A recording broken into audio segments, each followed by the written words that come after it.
TV Crazy Man here. I found some more goofs and bloopers, this time mostly from the 70s, but a few going into the 90s from classic television, movies, and some wild news bloopers that will have you rolling.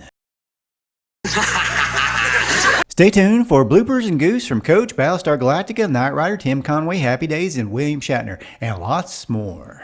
See your Rider dealer and get an easy Rider rate on a Rider truck. And think big. Now here's a highly charged dramatic scene from the NBC series Jag. They're firing, damn it! Not at us! The chopper can stand down. Once it does, they're no longer a clear or present threat to... Ah! Anybody but somebody, I don't know what. Elaine. You know... Please. Elaine, listen to me. We can't go on like this anymore. You don't understand. We have to go back. I understand perfectly. We've been through what? First, I need a computer estimate how long that ship can last after that bomb blows. Norton, give me a... safe as it can be. In one piece. What is that last line? Hoping. Huh? Billions of people. Down and down safe. Head her down. Nice and slowly. Whenever you're ready. It's upside down. There's people up there, I'd say, let Ted Stryker go down on a molten piece of twisted mass of molten metal.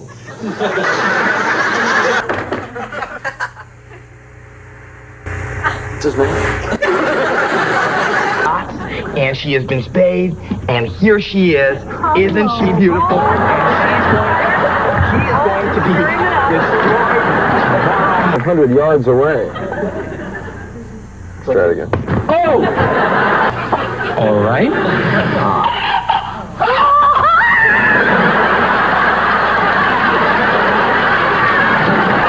Thank you, and good night. Yeah, I gotta look at it. I'm sorry. Okay, still rolling. So how you guys doing? Well, as long as you're forcing me to say this, I have no idea what the rest of this scene is. George, I know you have work to do, but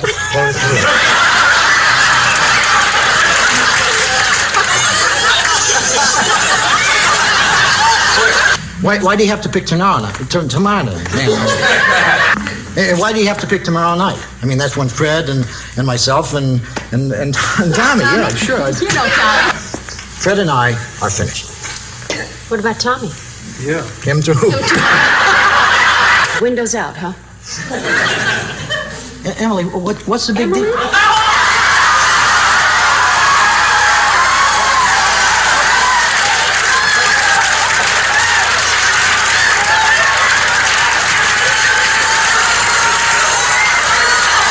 If you don't, you can call the hospital. Brittle.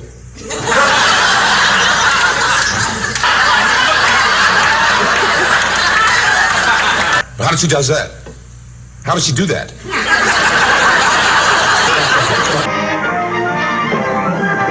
Good night, everybody. Good evening, rather. A school where only the fundamentals are stressed. Should I go back to school to learn how to talk? There's a low-pressure cell right here that will be... that's moving like you wouldn't believe. It's Mark Bailey of Heath, Ohio, without looking. Couple, but he could not Just do watch it yesterday. the traffic behind this guy. They were, of course, got married. Ohio, the shot is blocked, and it bounces in anyway. Illinois, Lisa Hartman takes the shot, and that one bounces in. You have to be strong, you have to be flexible, you have to be prepared mentally and physically. They're good gymnasts. They're the top gymnasts in Oklahoma right now. What makes them so good? Bill, Texas, it's Lewis Fife for the touchdown, up and in. Of the devastation right here in downtown Los Angeles.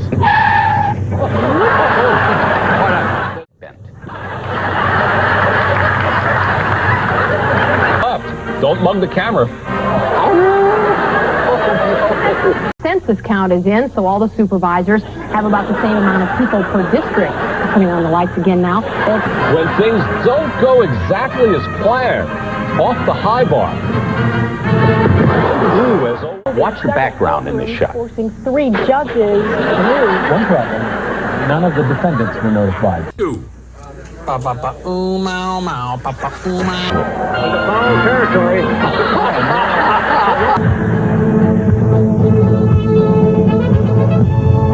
Near a ballpark, don't forget to wear your helmet. Nice. Have a great day. We'll see you. Oh man, the sky is falling. Near the Nebraska baseball game.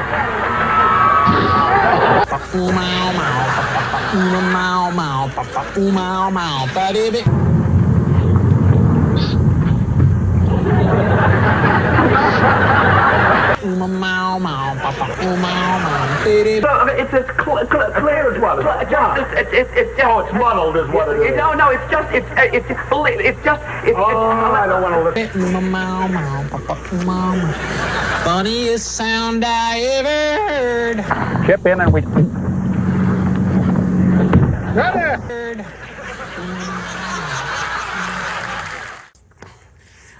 I'm so upset I can't remember my line. All right.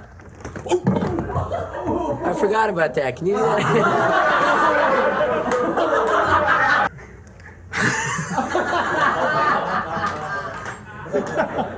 That guy's been shot.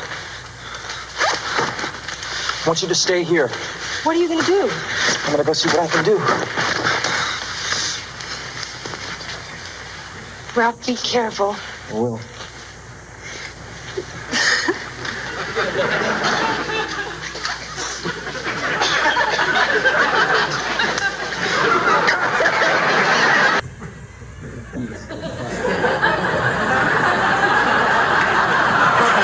You forgot to put it in the ski rack. Why would I put 3 skis in the ski rack and leave the third one laying there on the ground? The third one? I'm sorry, what? Get the line again, Joe. Why would I put 3 skis in the ski rack and leave the third one laying there on the ground? He did it again. Why would I put 3 skis in the ski rack? He promised me that money before he died. After he died.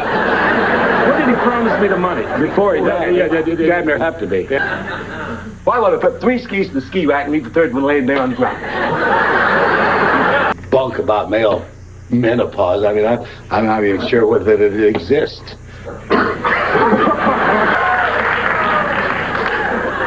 May I hold it? Just hold it. Just no. Not sure I believe all that bunk about male menopause. All right. I just need a moment to get back into it.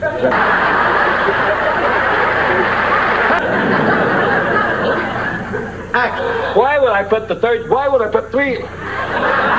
Some pretty interesting stuff at the Academy. Maybe, I tell you what, if I could think of this next line, we could finish and go to the studio.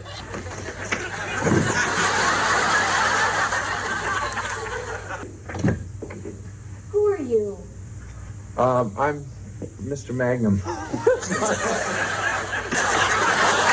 Actor Jim Burns is supposed to break this window with his cane. Now he's really going to whack it. Watch. Willard here never figures things like that out. The military should know about this glass. We'll have a report for you, sir, as soon as possible.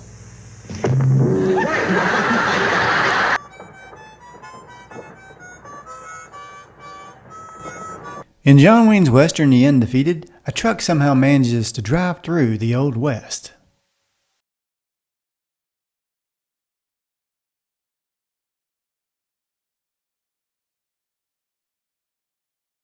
In this scene, from the first episode entitled The Protectors, 2 cops are called in on a deli shooting, one of them being Hal Williams, who coincidentally played Officer Smith on Sanford & Son.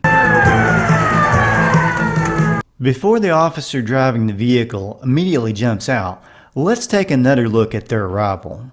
Notice that there is no one behind the patrol car as it's just pulled in. Hold it right there. Did you catch it? Let's take another look.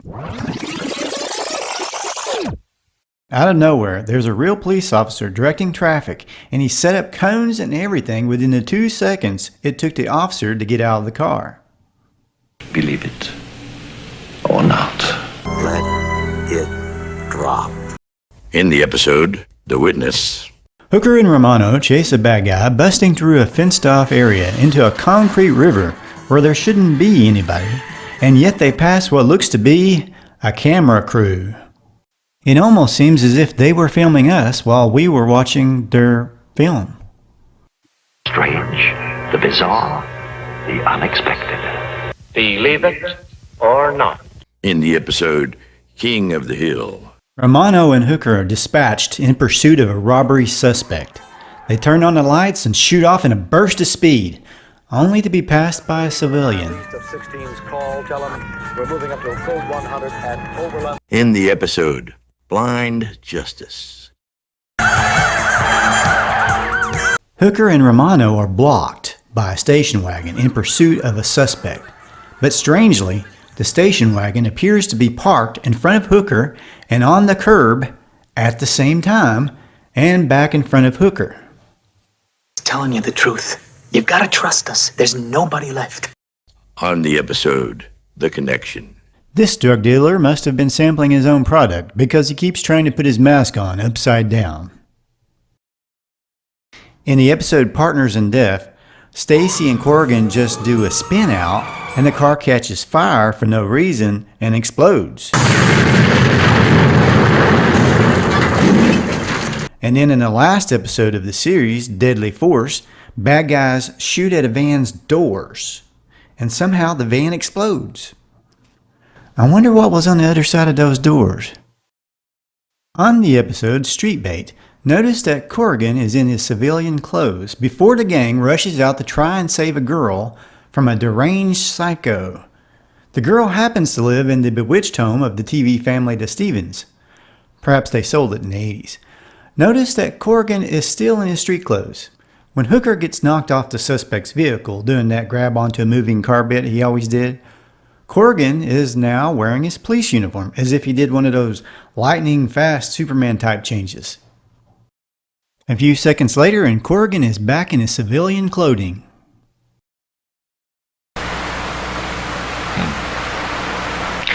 Believe it or not. Let's look at hidden drivers, hands that come out of nowhere, and people that just aren't there. In the episode Good Day at White Rock, Michael and Kit are alone.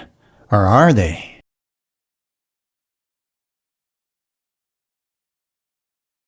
Now don't go getting any anxiety attacks here. There's only one man in the police car chasing Michael and Kit for speeding. Then he comes around and suddenly there's a man with a camera filming the chase in the back seat. Kinda spooky, isn't it? In the episode Just My Bill, Kit has a passenger but no driver. But you can see a bodiless hand moving a steering wheel.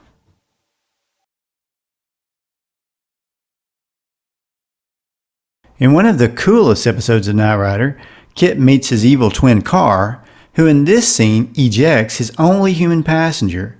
But then, who is sitting in the driver's seat?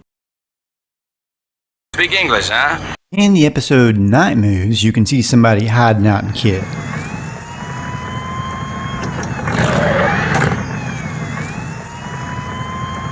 No, that's not Michael because he was standing outside of the car at the time. In the episode Sole Survivor, Michael Knight is investigating and somebody is sneaking up on him. If you look to your right, you'll see somebody at the very end that's not part of the scene. As Michael fumbles with an old floppy disk, you can see that man staring into the monitor. Hello. What the devil's going on? See if you can spot the hidden man in the episode Race for Life.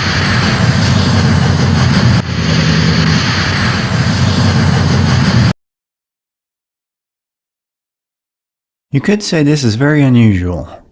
The ultraphonic analyzer indicates there's absolutely nothing unusual. Okay, but what about this?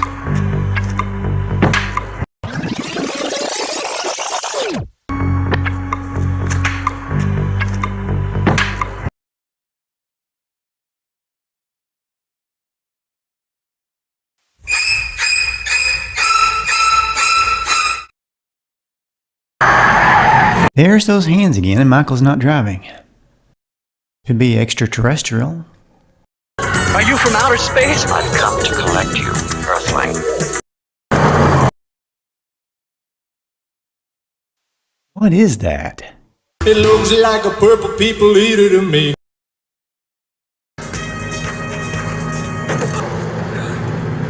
Get down here, buddy.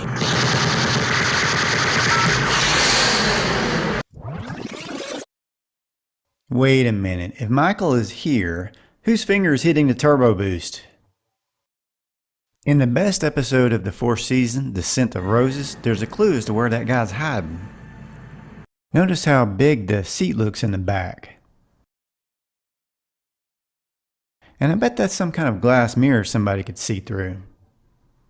Well, rather than ruin my childhood, I'm going to assume that this is a crook hiding out from Kit and Michael, and somehow he remained undetected. In Night of 1,000 Devils, Michael Knight is thrown into a hole and he gets a spooky hand.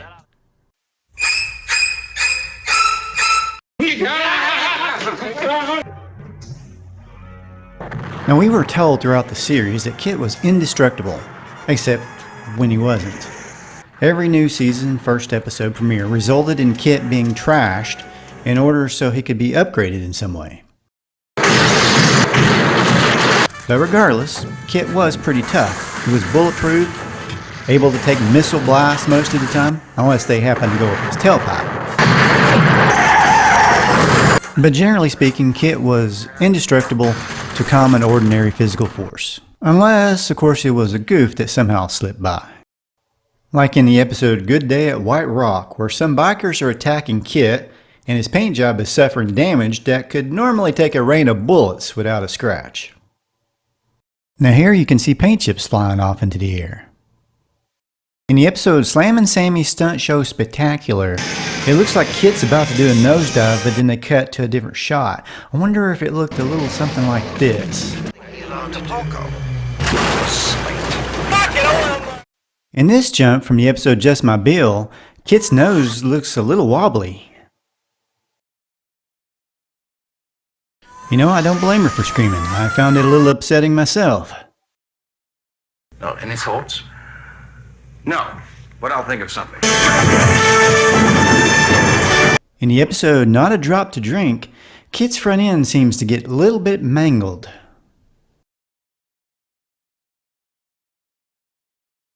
Of course, after the jump is over, Kit looks like he's ready for a car show. Okay, look, let's just drop. In the opening preview, they have another shot of this jump, not used in the actual episode, that has a really plastic looking bull. In the episode No Big Thing, Kit tells Michael to put it in reverse when a big truck is trying to run him off the road. Michael, put it in reverse. But seconds later, Kit must have had a problem in his memory banks, because then he asked Michael why he put it in reverse. Michael, why reverse? We could have jumped over. I got a real smart car. A little later in the episode, and Kit seems to have forgotten where he laid his windshield at. Here's a bad guy that gets angry because he can't break into Kit. Whoops, I think he overacted just a little bit, because obviously you're not supposed to be able to dent Kit with your bare hands.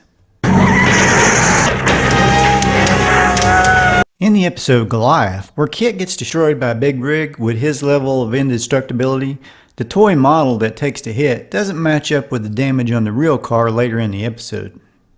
In the episode Big Iron, Michael is chased by a bulldozer, where he jumps into Kit and instantly becomes a crash test dummy. Then Michael and Kit are knocked over a big hill to roll several times before stopping. This is another one of those cases where Kit should technically be impervious to destruction, but he's not. Of course, he shows no damage later on. In the episode Sky Night, Kit parachutes out of a plane and breaks a wheel on landing. Thankfully, he was able to drive off shortly after. Looks to me like they used a toy model for this particular stunt. Now let's look at some stunt goofs that didn't go exactly right or gave away the stuntman or some of the tools of the trade to the viewing audience. In the episode Good Day at White Rock, a motorcycle gang is being set up to ride into a rope trap. The first one hits the rope as planned, but the second gang member is pulled off his bike before he even gets anywhere near the rope.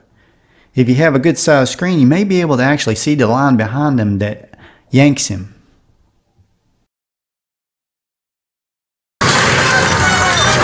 Now let's take a look at one of the stunts from the pilot episode.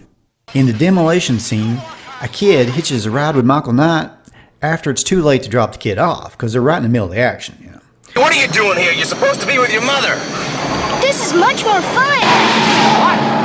What is this? Look at this. So you can spot a stunt driver who is definitely not Michael Knight, with a dummy replacing the kid riding alongside Michael Knight here. Also in this scene, you can see what appears to be ramps enabling Kit to pop up on two wheels. If you look really closely, that is. In the episode No Big Thing, it looks like Roscoe from the Dukes is making a guest appearance, crashing down on this yellow car. But if you look inside the yellow car, you can see the roll bars there protect the stuntman from getting crushed from the police car. It's actually a very smart safety measure. I definitely wouldn't call that a goof necessarily.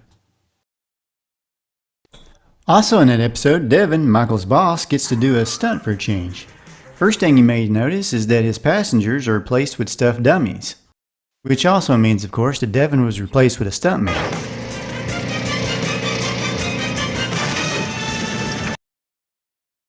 Check out Stunt Devin's safety helmet. Neat, isn't it? Back when this was on, we used to do jumps like this on bicycles without helmets. Without shoes for that matter.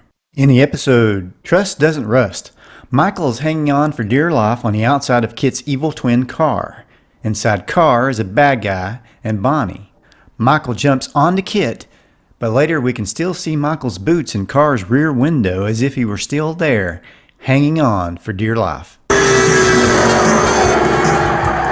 Another interesting item in this scene, completely not stunt related, is that although they've been in a wooded area the entire scene, if you look behind the couple of close-up shots that they have of Michael, the background is actually of a city.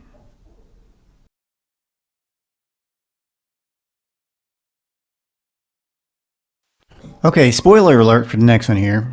The ending pits Michael, Bonnie, and Kit against a supposedly driverless car. Well, if you freeze the frames or slow them down, you can see two stuntmen driving who clearly believe they are out of the frame, and they might be on an older TV set. Hard to say for sure.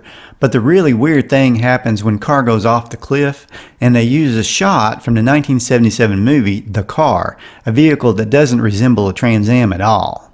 But just like Car, the car in the movie is evil, drives itself, and seems self-aware. It appears in this first season episode that Car has exploded into tiny bits, but that doesn't stop him from being found in season 3 buried in the sand completely intact. The same scene from the Car movie was used again a few episodes later on the episode Forget Me Not. This time it's used to represent Kit jumping off a cliff onto the beach. In the episode The Topaz Connection, there's a big jump that was used quite a few times on this series. That has a couple of interesting things going on. Now I bet that the object hanging on the passenger side is a camera, which picked up this shot. I also noticed that there seems to be a part flying off of Kit here. You can see it kind of floating around in this shot. There's one last thing I noticed in this stunt, that there was a black cloth dangling out of Kit that I just can't explain.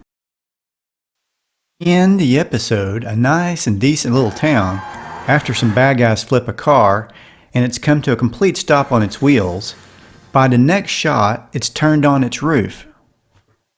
Sometimes, stunt doubles are more obvious than others for whatever reason, and in the episode A Knight in Shining Armor, it's pretty obvious when stuntmen replaced David Hasselhoff and Lance Legault during their big fight at the end. You remember Legault from the A-Team and Airwolf, to name just a couple of shows.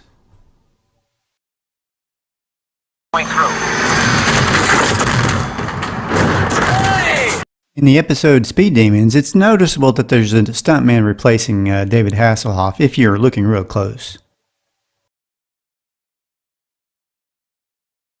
In the episode Night of the Chameleon, Michael uses his ejector seat to grab the bad guy on the jetpack, but in a couple of shots the wire harness holding them up is pretty noticeable. Now let's look at some miscellaneous goofs. You know what, kid? What, Michael? Sometimes you're no help at all. Now, as all Knight Rider fans know, Kit had a very special and unique steering wheel, but on occasion they snuck in a regular round steering wheel just to see if you were paying attention. In the episode Just My Bill, Kit is being chased on a dirt road, but when Kit uses his smoke screen, they switch to an older clip where he's on pavement and his door is open. You're talking show business, and that's completely outside the scope of any known system of logic. In the episode Inside Out, Michael climbs out on the Kit's hood while a woman who's working with him jumps into the driver's seat. The funny thing is, she does it twice. In the episode Hearts of Stone, Michael is chasing a truck that he and Kit land on. The confusing thing here is that Michael appears to get out twice, once by opening the door and once Dukes of Hazzard style through the window. Also in this episode, there's a strange note inside the helicopter that reads, "Simulated engine failure." Sounds like a note to the stuntman or the actors and they just left it on there. But as soon as I say that, somebody will tell me in the comments that this is something normally posted inside helicopters. But what do I know? I've never been in a helicopter. Now don't go getting any anxiety attacks here. On the episode Give Me Liberty or Give Me Death, where Knight Rider basically calls out the Dukes of Hazzard featuring an orange Dodge Charger, which they destroy in an explosion, the car that burns, though, is definitely not a 69 Dodge Charger. On the episode Whitebird, when Kit does this jump, I'm just wondering where that board comes from. I wonder if they took part of the ramp with them when they did that jump. The product that will not maim or deface your kitchen vegetables. Zenomatic, exciting new product. How many times have you wanted to peel an onion? Well, now you can't because Zenomatic won't. I blew it again. Well, what are you, the truant officer? Tony, please. Now just get your being...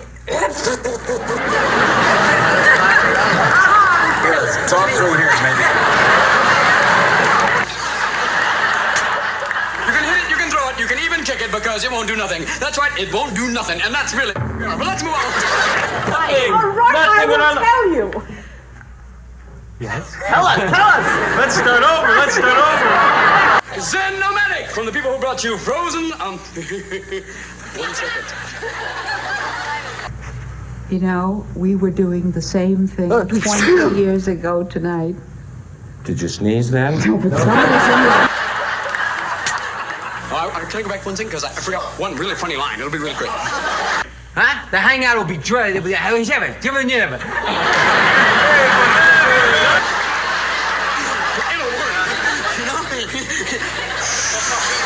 Have you ever? I will do this again.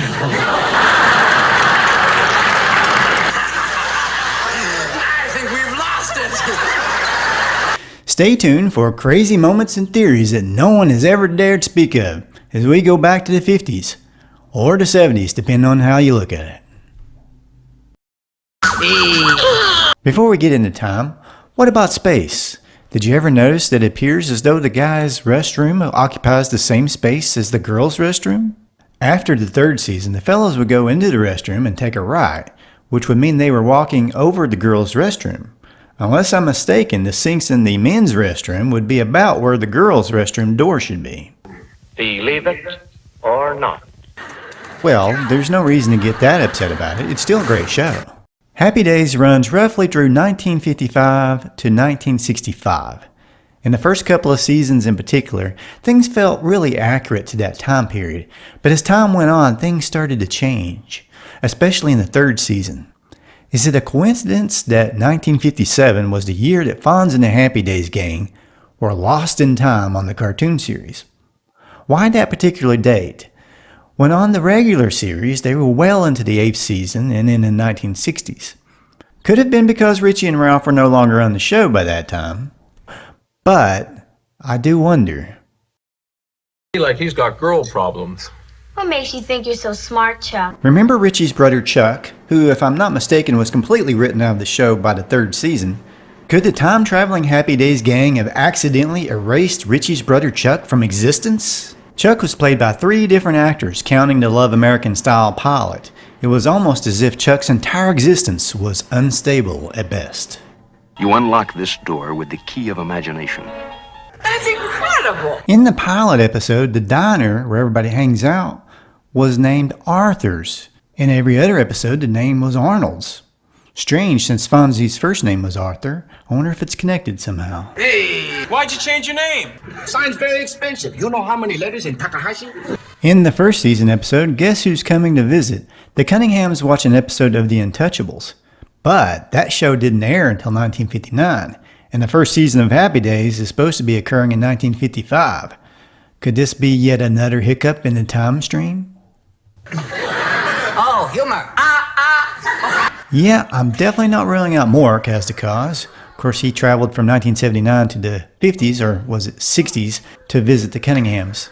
On the episode, In the Name of Love, how does Fonzie get a hold of a hot rod magazine dated October 1973, almost 20 years later? A search on eBay using the keywords Hot Rod Magazine October 1973 will show this magazine for sale for around $14, at least at the time of the making of this video. In the first episode of the second season, we see Richie drive up in his new convertible that he doesn't buy from Fonzie until the very next episode. Something's gotta work! Oh, moon craters! Now, some of you might be tempted to say that they simply got the episodes out of order. But did they really? Ha ha ha, ha ha ha. Very funny. Excuse me, are there palm trees in Milwaukee? I'm just asking. Why is he still here? She told me when I was having my tonsils out that I was going to a parade.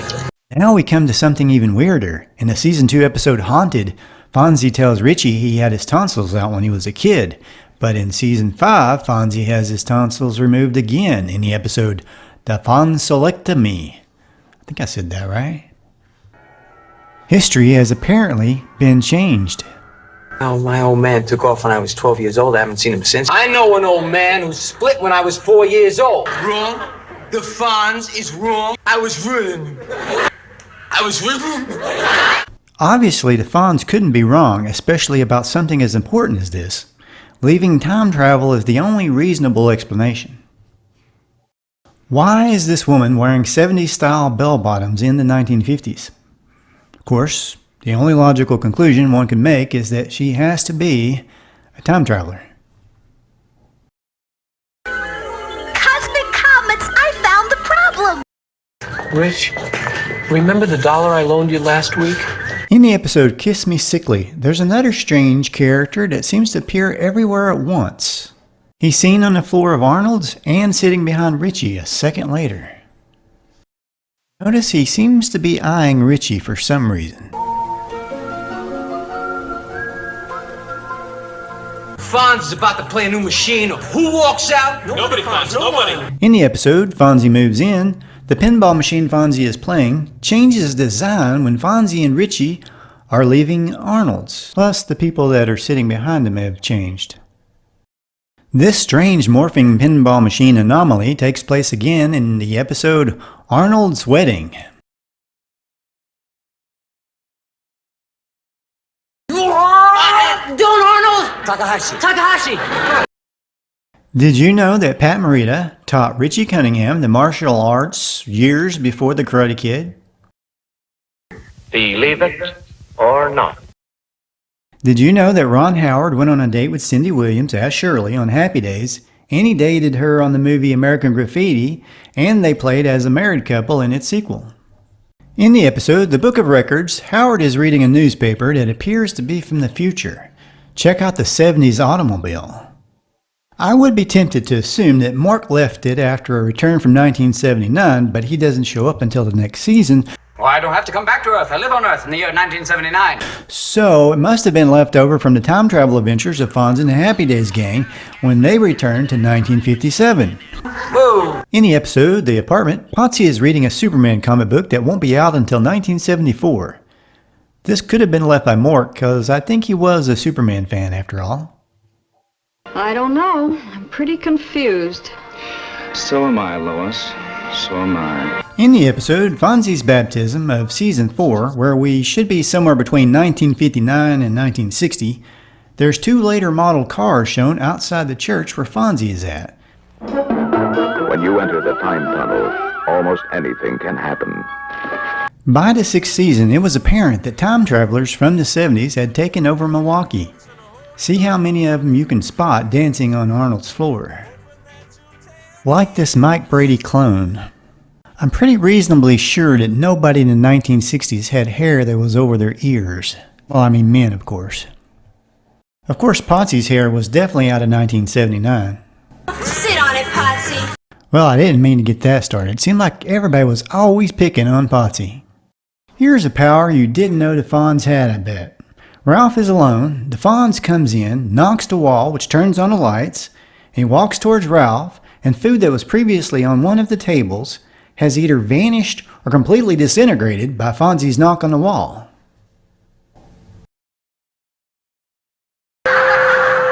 Whoa, twice in one night. Whoa, twice in one night. Whoa, twice in one night.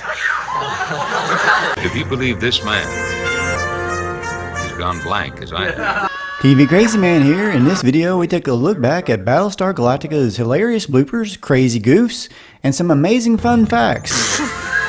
Battlestar Galactica is about humans that are on a quest to find a lost colony of humans that colonized a legendary planet named Earth, somewhere out there in a lost galaxy. Now look carefully at the screen. How did the crew of the Galactica get their hands on American technology in another galaxy, before there was even an Amazon to deliver? You think they're onto us? I guess in space they don't have air guitar, they have air control panels. Or Starbuck has the ability to work the controls without touching anything. Holy frack! Apollo! They're all around us. Okay. Here's something from the episode Lost, Planet of the Gods that has me wondering. In this scene, the evil Cylon, Lucifer, voiced by Jonathan Harris from Lost in Space, I bring good news. We believe we have located the Battlestar Galactica. Comes into the room where the equally evil Baltar is perched way up in the air, just staring at the wall. They discuss the usual, evil plots and destruction and so forth. And then the Cylon walks out and Baltar turns back to face the wall.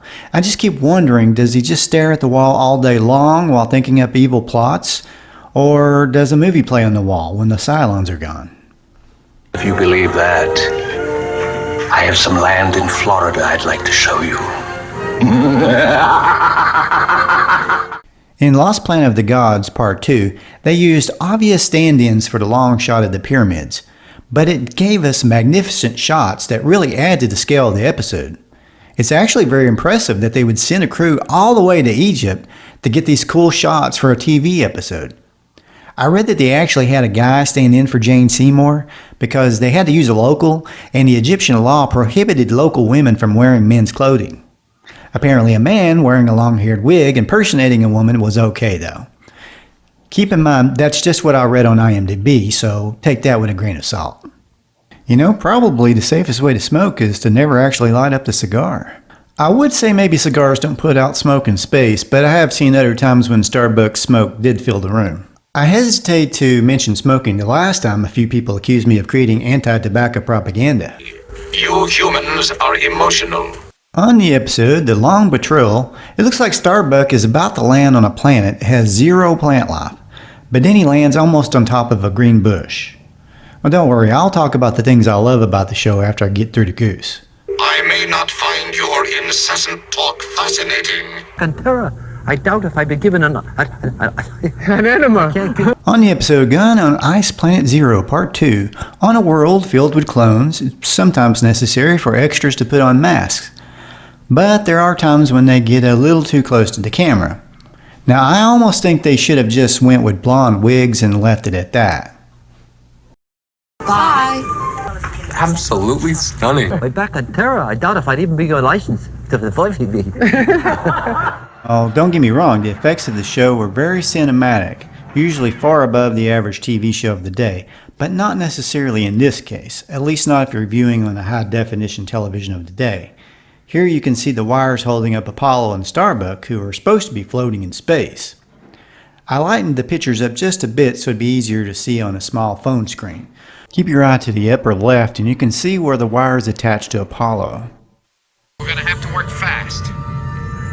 That's why I decided to forget our tether lines. In the episode War of the Gods Part 2, Sheba, played by Anne Lockhart, is wearing a dress before the Triad game. But on the viewer screen during the game, she switches to her uniform and then back to her dress when we see a shot of her in the stands. I guess she likes to change clothes a lot. Hi kids, have you tried mushies? They're really delicious. They're really In the episode, Greetings from Earth. It's so cold you can see the breath of two androids. But then you can see the exhaust coming out of a car in the morning. Maybe it's the same principle. You are our enemy. You know, they must have gotten their doors from the same place as Star Trek.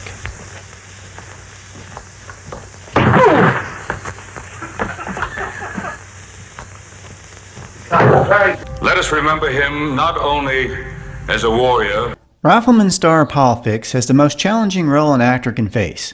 He has to play dead in this particular scene. Breathing always tends to give an actor away, but what can you do? Did you know that there was a monkey inside the Muppet costume? Felga carb. Not easy now. Come on, we have to keep him. Do I do something? No, you wait. Think you'll come to it or something? Think you'll come to it up? Commander, another file on sight are approaching. Commander, another file on sight are approaching. Think he'll come to it on his own. Think he'll come to it. Come to it on his own. Hey, is that Glenn Larson? See? Nah, that's Soupy Sales. I love you, Glenn. I love you.